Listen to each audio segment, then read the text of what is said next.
บทเรียนที่2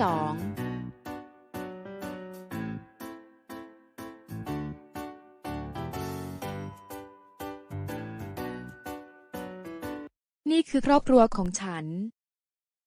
นี่คือครอบครัวของฉันฉันชื่อเทอรี่ฉันชื่อเทอรี่นี่คือแม่ของฉันนี่คือแม่ของฉันนี่คือพ่อของฉันนี่คือพ่อของฉันนี่คือสุนัขของพวกเราชื่อว่ามินินี่คือสุนัขของพวกเราชื่อว่ามินินี่คือน้าและอาของฉันนี่คือน้าและอาของฉันนี่คือย่าและน้องสาวของฉันนี่คือย่าและน้องสาวของฉัน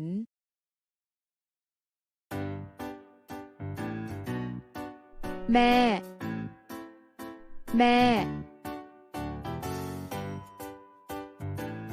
พ่อปู่ปู่ย่าย่าน้องสาวน้องสาวน้องชายน้องชาย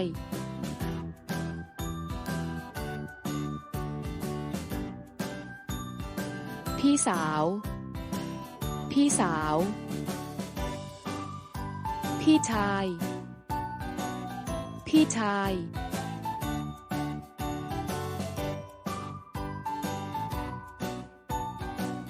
น้าน้าลุงลุงนักเรียนใหม่กรุณาแนะนำตัวนักเรียนใหม่กรุณาแนะนำตัวสวัสดีค่ะฉันชื่อเทอรี่อายุ15 ปีมาจากประเทศแคนาดาสวัสดีค่ะฉันชื่อเทอรี่อายุ15 ปีมาจากประเทศแคนาดาฉันมีน้องสาว1 คนพ่อและแม่ก็อาศัยอยู่ที่เมืองไทยด้วยกันฉันมีน้องสาว1 คนพ่อและแม่ก็อาศัยอยู่ที่เมืองไทยด้วยกันยินดีที่ได้รู้จักทุกคนค่ะยินดีที่ได้รู้จักทุกคนค่ะตัวเลข10 ถึง 20ตัวเลข10 ถึง 20 11 11 12 12 13 13 14 14 15 15 16 16 17 17 18 18 19 19 20 20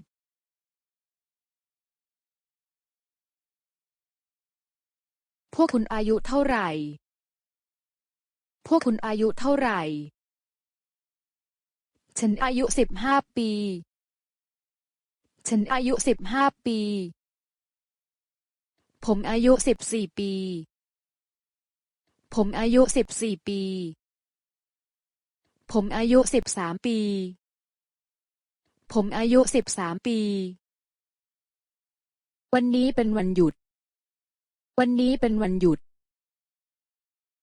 นี่คือครอบครัวของผม นี่คือครอบครัวของผม ผมชอบเต้น ผมชอบเต้น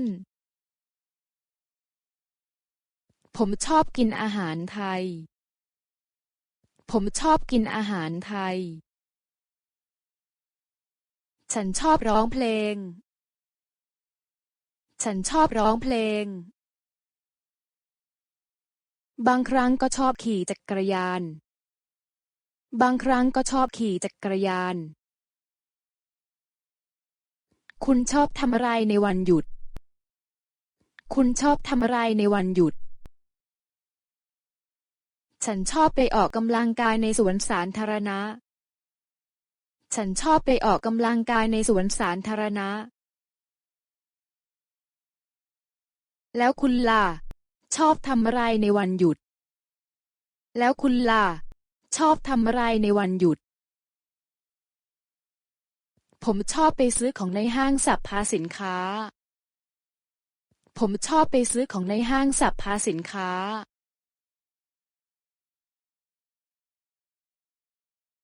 วันนี้อากาศดีจัง วันนี้อากาศดีจัง ไปเดินเล่นกันไหม ไปเดินเล่นกันไหม ไปกันเถอะ ไปกันเถอะ คุณชอบกินอะไร คุณชอบกินอะไร ผมชอบกินก๋วยเตี๋ยว ผมชอบกินก๋วยเตี๋ยว ฉันชอบอาหารทะเล ฉันชอบอาหารทะเล ฉันหิวข้าวแล้ว ไปกินข้าวเย็นกันเถอะ ฉันหิวข้าวแล้ว ไปกินข้าวเย็นกันเถอะ ไปกินข้าวเย็นที่ไหน ไปกินข้าวเย็นที่ไหน ไปกินพิซซ่ากันไหม ไปกินพิซซ่ากันไหม ไปกันเถอะ ไปกันเถอะ ไปกันเถอะ วันนี้เป็นยังไงบ้างคะ วันนี้เป็นยังไงบ้างคะ วันนี้งานยุ่งมากครับ วันนี้งานยุ่งมากครับ สุดสัปดาห์นี้ฉันจะไปเยี่ยมปู่กับย่าที่นนทบุรีค่ะ สุดสัปดาห์นี้ฉันจะไปเยี่ยมปู่กับย่าที่นนทบุรีค่ะ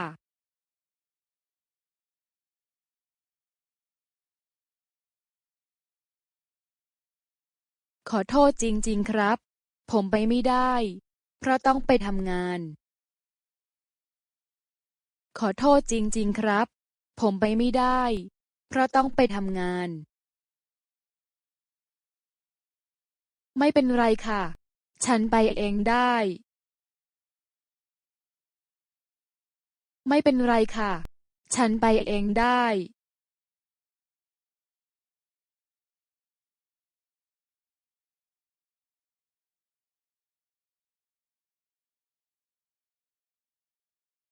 ผมจะไปอาบน้ำ ผมจะไปอาบน้ำ ฉันจะไปล้างจาน เช็ดหน้า เช็ดหน้า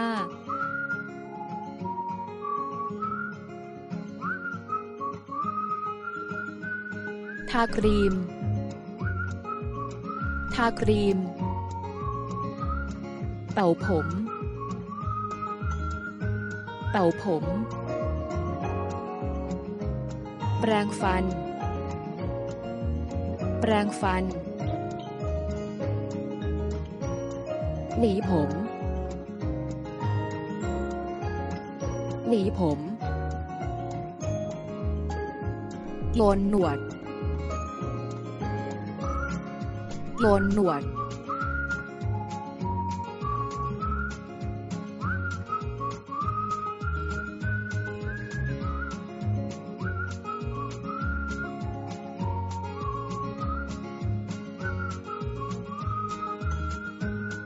รู้สึกว่าหล่อมาก